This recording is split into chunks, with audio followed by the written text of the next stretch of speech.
Welcome to SS defence academy friends. आज के इस वीडियो सेशंस में हम लोग डिस्कस करने वाले हैं बिहार बीएड का जो एग्ज़ाम 22 सितंबर 2020 को कंडक्ट हुआ था, उसके पेपर सॉल्यूशंस को आज के इस वीडियो सेशंस में हम लोग डिस्कस करने वाले हैं। तो वीडियो को बिना स्किप किए लास्ट तक देखिएगा। आने वाले बीएड एग्ज़ाम्स के लिए काफ़ी इंपॉर्टेंस रहेगा, क्योंकि आपको यहाँ से एक लेवल की जानकारी होगा कि किस लेवल के क्वेश्चंस बनते हैं, कहाँ से क्वेश्चंस आते हैं, किस किस सब्जेक्ट से क्वेश्चंस आते हैं। और जो बिगनर्स हैं उनके लिए मैं बता दूं कि बीएड एग्जाम में 120 क्वेश्चंस पूछे जाते हैं और 2 घंटे का टाइम दिया जाता है। इसमें निगेटिव मार्किंग नहीं रहता है। और बात करते हैं कौन कौन से सब्जेक्ट से क्वेश्चंस आते हैं, तो देखिए इसमें भाषा की 2 सब्जेक्ट है। जैसे इंग्लिश के 15 क्वेश्चंस पूछा जाता है, हिंदी के 15 क्वेश्चंस पूछा जाता है, और जनरल अवेयरनेस यानी जीके से लगभग 40 क्वेश्चंस पूछे जाते हैं, और टीचिंग यानी पेडोलॉजी से 25 क्वेश्चंस पूछे जाते हैं, और रीजनिंग से 25 क्वेश्चंस पूछे जाते हैं। तो देख सकते हैं फ्रेंड्स, सभी को मैं प्रॉपर ढंग से नोट्स बना दिया हूं। और इसमें जो जनरल अवेयरनेस के क्वेश्चंस हैं, बहुत ही ईजी लेवल के क्वेश्चंस पूछे जाते हैं। हिंदी भी ईजी आता है, इंग्लिश भी ईजी आता है, थोड़ा सा रीजनिंग मॉडरेट दे देता है, क्योंकि उसमें थोड़ा सा स्टेटमेंट सिटिंग अरेंजमेंट के क्वेश्चन दे दिया जाता है, इसलिए थोड़ा सा लेंदी हो जाता है। बाकी वो भी इजी होता है। तो आज के इस वीडियो सेशंस में हम लोग डिस्कस करने वाले हैं इंग्लिश के क्वेश्चंस 15, हिंदी के 15 क्वेश्चंस, जीके के 40 क्वेश्चंस, और नेक्स्ट पार्ट में मैं आप सभी को पेडोलॉजी यानी टीचिंग से रिलेटेड क्वेश्चंस को कराऊंगा, और रीजनिंग का। मतलब आज के इस वीडियो सेशन में टोटल 70 क्वेश्चंस मैं करने वाला हूं, और पार्ट 2 जल्द ही आएगा जिसमें आपको 50 क्वेश्चंस करा दूंगा। तो चलिए फ्रेंड, देरी ना करते हुए क्वेश्चन एक एक करके डिस्कस करते हैं। और फ्रेंड्स, वीडियो सेशंस एंड होने के बाद आप इसका पीडीएफ भी डाउनलोड कर सकते हैं टेलीग्राम चैनल से जुड़ के, जिसका लिंक डिस्क्रिप्शन बॉक्स में है। फ्रेंड्स, ये सभी ओरिजिनल क्वेश्चंस है। देखिए फ्रेंड्स, ये जो पेपर था उसका मैं हैंड नोट्स बना दिया हूँ, ताकि आपको प्रॉपर ढंग से एनालिसिस मिले। तो देखिए फर्स्ट क्वेश्चन पूछा गया था, हुमायूं का मकबरा कहाँ स्थित है, तो इसका आंसर हो जाएगा दिल्ली। हुमायूं का मकबरा जो है दिल्ली में है। सेकंड क्वेश्चन देखिए, दीन ए इलाही किसने प्रारंभ किया था, तो ये अकबर ने प्रारंभ किया था 1582 ईस्वी में। थर्ड क्वेश्चन देखिए, पानीपत का प्रथम युद्ध कब लड़ा गया था, तो ये प्रथम युद्ध 1526 में हुआ था। और बात करते हैं दूसरा 1556 में, और तीसरा 1761 में हुआ था। तीनों याद रखिएगा, बार बार पूछा जाता है। क्वेश्चन 4 देखिए, हुमायूं नामा किसने लिखी है, तो ये गुलबदन बेगम ने लिखा है। क्वेश्चन 5 देखिए, महावीर का जन्म कहाँ हुआ था, तो कुंडग्राम में हुआ था। क्वेश्चन 6 देखिए, कौन सा प्रथम वेद है, तो ऋग्वेद जो है ना, ये प्रथम वेद होता है। क्वेश्चन 7 देखिए, बंगाल का विभाजन किस वर्ष हुआ था, तो 1905 ईस्वी में बंगाल विभाजन हुआ था।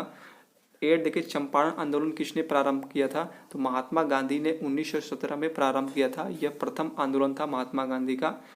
क्वेश्चन नंबर 9 देखिए, भारतीय राष्ट्रीय कांग्रेस की स्थापना किस वर्ष हुई, तो ये 1885 में 28 दिसंबर 1885 को हुआ था। 10 देखिए, बिरसा मुंडा किस राज्य से संबंधित है, तो झारखंड राज्य से संबंधित है। क्वेश्चन 11 देखिए, गीतांजलि की रचना किसने किया था, तो रविंद्रनाथ टैगोर ने किया था। 12 देखिए, बिहार के मुख्यमंत्री वर्तमान में कौन है, तभी वर्तमान में नीतीश कुमार है, और राज्यपाल फागू चौहान है। 13 देखिए, मिजोरम की राजधानी कहाँ है, तो आइजल है। देख सकते हैं कितना इजी क्वेश्चन पूछा गया। 14 देखिए, उत्तर प्रदेश की राजधानी कहाँ है, लखनऊ है। 15 देखिए, पटना किस नदी के तट पर बसा है, तो गंगा नदी के तट पर स्थित है। 16 देखिए, ताजमहल किस शहर में स्थित है, आगरा यूपी में स्थित है। 17 देखिए, गुलाबी नगर किसे कहा जाता है, जयपुर को कहा जाता है पिंक सिटी। 18 देखिए, दिल्ली के मुख्यमंत्री कौन है, तो अभी वर्तमान में अरविंद केजरीवाल जी हैं। 19 देखिए, कोसी नदी किस राज्य में है, तो आप सभी जानते हैं कि बिहार का शोक कोसी नदी को कहते हैं, ये बिहार में है। 10 देखिए, नेपाल की राजधानी कहाँ है, काठमांडू है, आप सभी जानते हैं। 21 देखिए, कंप्यूटर का जनक किसे कहा जाता है, चार्ल्स बेबेज को कंप्यूटर का जनक कहा जाता है। ये सभी बहुत इजी क्वेश्चन है। 22 देखिए, भारत का ये मुद्रा क्या होता है, रुपया, तो बांग्लादेश का मुद्रा क्या होगा, तो टका होगा, और बांग्लादेश की राजधानी कहाँ है, ढाका है, ये भी याद रखिएगा। 23 देखिए, मायोपिया, जो मायोपिया बीमारी है ये आँख से संबंधित है, तो मेनिंजाइटिस बीमारी किससे संबंधित है, तो मस्तिष्क से हो जाएगा। 24 देखिए, कौन पृथ्वी का भाग है, वायुमंडल, जलमंडल, स्थलमंडल, सभी, तो सभी पृथ्वी का भाग है। अब देखिए 25, पृथ्वी के जैवमंडल में डैश सम्मिलित है, वही है वायुमंडल, जलमंडल, स्थलमंडल, ये सभी सम्मिलित है पृथ्वी के जैवमंडल में। 26 देखिए यहाँ पर पूछ ही दिया गया, बिहार की, देखिए बिहार की राजधानी पूछा गया, इतना ही जी, पटना हो जाएगा। 27 देखिए, पृथ्वी पर किस स्थान को डैश के सहयोग से दर्शा सकते हैं, तो देखिए अक्षांश दशांतर के माध्यम से दर्शा सकते हैं, दोनों के माध्यम से दर्शाया जा सकता है। 28 देखिए बिहार के राज्यपाल कौन है? तो फागू चौहान जी हैं। देखिए मैं बताया था ना ऊपर, इतना इजी क्वेश्चन पूछा गया। 29 देखिए डॉक्टर BR अम्बेडकर का जन्म किस स्थान पर हुआ था? तो मध्य प्रदेश में हुआ था। 30 देखिए पंडित दीनदयाल उपाध्याय किस राजनीतिक दल के थे? तो जनसंघ राजनीतिक के दल थे, जो भारतीय जनता पार्टी के नाम से जाना जाता है अब। 31 देखिए अग्नि की उड़ान विंग्स ऑफ फायर नामक पुस्तक के लेखक कौन है? तो आप सभी जानते हैं APJ अब्दुल कलाम है। 32 देखिए भारतीय संविधान का कौन सा अनुच्छेद राज्यों में राष्ट्रपति शासन लागू करने से संबंधित है? तो देखिए राष्ट्रपति शासन लागू कब होता है? तो ये अनुच्छेद 356 के तहत लागू होता है। 33 देखिए भारत के राष्ट्रपति कौन है? तो रामनाथ कोविंद है, ये 14वें नंबर के राष्ट्रपति हैं। 34 देखिए कौन सा उपकरण भूकंप मापन करता है? तो भूकंप का मापन करता है सिस्मोग्राफ। इसे रिएक्टर पैमाने भी कभी कभी पूछा जाता है, तो रिएक्टर पैमाने पर नापा जाता है भूकंप का तीव्रता। 35 देखिए पृथ्वी का सबसे बड़ा महासागर कौन सा है? तो प्रशांत महासागर है।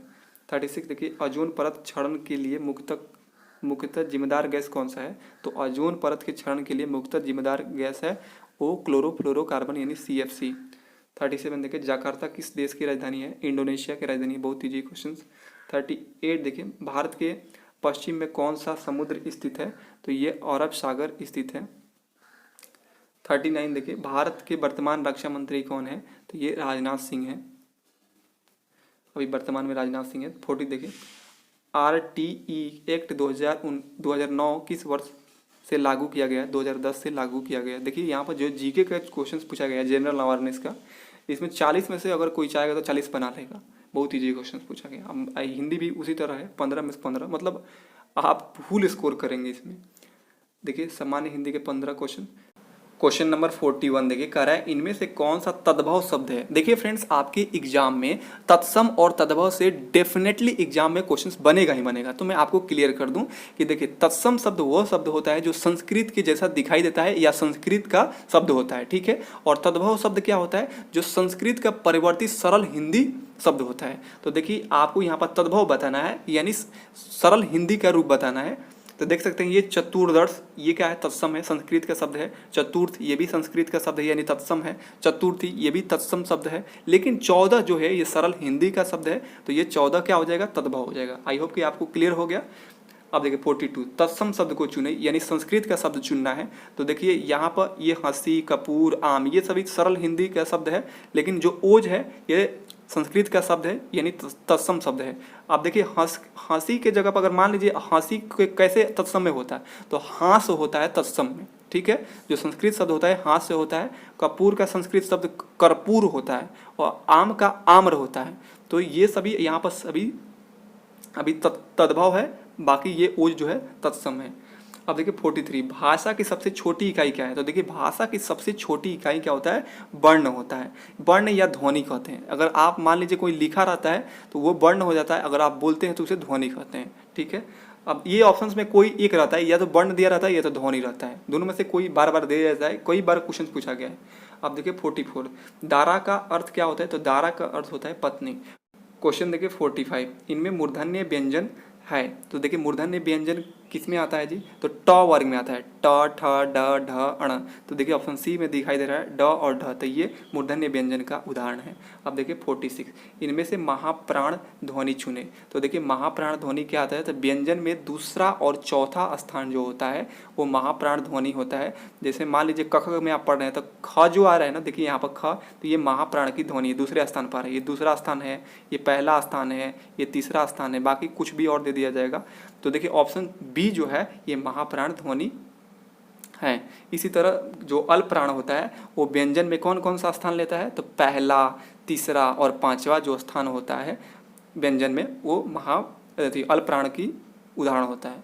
अब देखिए क्वेश्चन देखिए 47 उचित चिन्ह को भरे। देखिए आह डैश कितना सुंदर पुष्प लिखा है। तो देखिए यहाँ पर चिन्ह दिया गया था, तो उचित चिन्ह ये जो था इस तरह का चिन्ह जो होता है योजक चिन्ह होता है, और इस तरह का जो चिन्ह होता है ये अल्प विराम का चिन्ह होता है, और जो कि इस तरह देकर पाई और नीचे एक बिंदु दे देता है ये विस्मयादि बोधक का चिन्ह होता है। और देखिए ये क्वेश्चन मार्क जो होता है ये प्रश्नवाचक का चिन्ह होता है। तो कह रहा है उचित चिन्ह भरे। तो आह के बाद कौन सा चिन्ह का प्रयोग करेंगे हम लोग? तो यहाँ पर चिन्ह का प्रयोग करेंगे कौन सा? तो यहाँ पर विस्मयादि बोधक का उपयोग करेंगे तो इस ऑप्शन सी सही हो जाएगा। नेक्स्ट क्वेश्चन देखिए 48, अल्प विराम चिन्ह को पहचाने। तो देखिए अल्प विराम का चिन्ह क्या होता है जी, तो अल्प विराम का चिन्ह होता है, ये होता है इस तरह का अल्प विराम का चिन्ह होता है, ऑप्शन बी सही हो जाएगा। अब देखिए इस तरह रहता है तो उसे अर्ध विराम कहते हैं, और ये पूर्ण विराम का चिन्ह होता है, बाकी सब तो बता ही दिए ऊपर। तो इसमें हो जाएगा कौन सा, अल्प विराम का चिन्ह हो जाएगा, ऑप्शन बी सही हो जाएगा। नेक्स्ट क्वेश्चन देखिए 49, कह रहा है चौपाई के प्रत्येक चरण में कितनी मात्राएं होती है। तो चौपाई के प्रत्येक चरण में 16 मात्राएं होती हैं। कब बार बार पूछा जाता है कि दोहा में कितने चरण होते हैं। तो देखिए प्रथम और तीसरे चरण में 13 मात्राएं होती है, और दूसरा और चौथे चरण में 11 मात्राएं होती है। याद रखिएगा, कई बार पूछा गया है कि पूछ दिया जाएगा कि दोहा में पहला और तीसरे चरण में कितनी मात्राएं होती है, तो 13 मात्राएं होती है। कभी कभी पूछा जाता है कि दोहा में दूसरे और चौथे चरण में कितनी मात्राएं होती है, तो 11 मात्राएं होती हैं। अब देखिए 50 क्वेश्चन, रामचरितमानस की रचना शैली क्या है। तो इसमें दोहा और चौपाई दोनों की शैली होती है। 51 देखिए संस्कार शब्द में किस उपसर्ग का प्रयोग हुआ है। तो सम उपसर्ग का प्रयोग हुआ है। उपसर्ग कहाँ लगता है, तो शब्द के आगे लगता है, ठीक है। अब देखिए 52, किस शब्द में आ उपसर्ग नहीं है। देखिए किस शब्द में आ उपसर्ग नहीं है। तो देखिए ऑप्शन था आजन्म, आगमन, आकर्षक, आदरणीय। तो देखिए सार्थक शब्द के आगे क्या लगता है, मतलब उपसर्ग का उपयोग होता है। जिस अर्थ का कोई शब्द है उसका यदि अर्थ निकलता है और उसके आगे ही क्या लगा रहता है, उपसर्ग या उपसर्ग लगा रहता है, ठीक है। तो देखिए सार्थक शब्द में यहाँ पर जन्म है, जन्म के आगे आ लगकर उपसर्ग आ लगकर यहाँ पर आजन्म बना है। गमन में जो सार्थक शब्द है इसमें आ लगकर आ जो उपसर्ग है वो लगकर आगमन बना है। देखिए कर्षक जो है एक सार्थक शब्द है, इसके आगे आ उपसर्ग लड़के आकर्षक बना है। लेकिन दरणीय जो है ये सार्थक शब्द नहीं है, इसलिए यह उपसर्ग नहीं होगा, इसमें कोई उपसर्ग नहीं लगा है, आ उपसर्ग नहीं लगा है। अब देखिए 53, किस शब्द में उपसर्ग है। तो उपसर्ग कहाँ लगता है जी, आगे लगता है। तो देखिए ये कह रहा है किस शब्द में उपसर्ग है। तो देखिए ये जय जो है ये एक सार्थक शब्द है और इसके आगे लगा है पारा उपसर्ग, ठीक है। तो ये बन गया है उपसर्ग बन गया है। तो ये जो है ये ऑप्शन बी सही है। बाकी जो दर्शक, ललिमा, कारीगर ये सार्थक शब्द नहीं है। अब देखिए 54, अपने हाथ से स्वयं काम करो। अपने हाथ से स्वयं काम करो वाक्य का शुद्ध रूप चयन करें। तो मतलब इस वाक्य का शुद्ध रूप बनाना है। तो देखिए हाथ से ही काम होता है, लेकिन हम लोग इसको इस तरह नहीं, इसे हम लोग बोलेंगे अपने हाथ से स्वयं काम करो, इसको हम लोग शुद्ध रूप में लिखेंगे अपना काम स्वयं करो, ठीक है। 55 देखिए बहुवचन में चिड़िया शब्द क्या होता है। तो देखिए बहुवचन में चिड़िया का बहुवचन क्या होगा। तो देखिए चिड़िया के ऊपर चंद्रबिंदु लग जाता है, तो ये बहुवचन में हो जाता है। अब देखिए जनरल इंग्लिश के 15 क्वेश्चन, देखिए 56 से 60 तक करेक्ट मीनिंग बताना था। मतलब क्या है, यहाँ पर दिया गया था, मुहावरे दिए गए थे, उसका अर्थ बताना था। क्वेश्चन देखिए 56, to read between the lines, ये जो फ्रेज है इसका करेक्ट मीनिंग बताना था। 4 ऑप्शन दिया गया था। तो to read between the line का मतलब होता है छिपा हुआ अर्थ। इसका करेक्ट मीनिंग हो जाएगा to understand the hidden meaning of the writer, मतलब लेखक के छिपे हुए अर्थ को समझना। नेक्स्ट क्वेश्चन देखिए 57, we must give up our bad habit, हम लोगों को क्या करना चाहिए, अपनी बुरी आदतों को त्याग छोड़ देना चाहिए। तो मतलब गिव अप, जो गिव अप है इसका करेक्ट मीनिंग बताना था। तो इसका करेक्ट मीनिंग हो जाएगा लीव, लीव मतलब भी छोड़ना होता है। क्वेश्चन देखिए 58, the boy was knocked down by A truck, मतलब लड़के को एक ट्रक ने टक्कर मार दी, इसका यही हिंदी लिख लेगा। तो देखिए नॉक्ड डाउन का मतलब होता है, इसका करेक्ट मीनिंग होगा क्रश्ड डाउन, इसका भी मतलब होना ट्रक कर मारना। अब देखिए 59, one should not make irrelevant remark, तो इस इरिलीवेंट मतलब क्या होता है, असंगत, इसका करेक्ट मीनिंग क्या होगा, the not being to the point, option C सही हो जाएगा। क्वेश्चन नंबर 60 देखिए, Sardar Patel was iron man, यानी सरदार पटेल आयरन मैन यानी लौह पुरुष थे। तो आयरन मैन का यहाँ पर करेक्ट मीनिंग बताना था। तो ए मैन ऑफ फिर्म डिटर्मिनेंट का मतलब होता है दृढ़ निश्चयी, तो ये ऑप्शन सही था। क्वेश्चन देखिए 61 से लेकर 65 तक यहाँ पर बताना था, out of the given alternatives in below given items choose the correct on reflecting meaning बताना है। मतलब यहाँ पर सीधे सिंपल बात करते हैं तो अनेक शब्दों के बदले एक शब्द बताना है। 61 देखिए, एन अनमैरिड मैन, मतलब एक कुंवारा व्यक्ति को क्या कहते हैं, तो जो अनमैरिड रहता है तो उसे बैचलर कहा जाता है। बैचलर में मतलब एक कुंवारा होता है। 62 देखिए, animals that can live on land and water, मतलब ऐसा जानवर जो थल और जल दोनों पर रहता है उसे क्या बोलते हैं, तो उभयचर बोलते हैं। अगर इंग्लिश में बात करते हैं तो एम्फीबियस प्राणी होते हैं वो सभी, जैसे कछुआ वगैरह, कछुआ हो गया, मेढक हो गया, ये सभी हो गया। क्वेश्चन देखिए 63, a thing which easily catch fire, मतलब ऐसा चीज जिसमें आसानी से आग लग सके तो उसे क्या बोलते हैं, इनफ्लैमेबल, इनफ्लैमेबल बोलते हैं।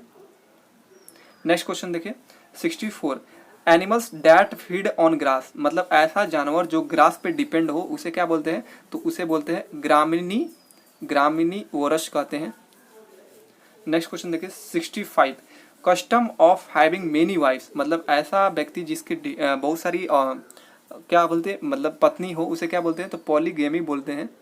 अब देखिए 66 से 68 यहाँ फिल इन द ब्लैंक्स भरना था। तो देखिए 66 देखिए, at last he yield dash the temptation, temptations, तो यहाँ पर हो जाएगा एल्ड के बाद टू हो जाएगा, at last he yield to the temptations. 67 देखिए, work hard dash you will fail, तो इसमें हो जाएगा ऑप्शन डी एल्स हो जाएगा, कठिन परिश्रम करो वरना तुम फेल हो जाओगे, ये हो जाएगा इसका अर्थ।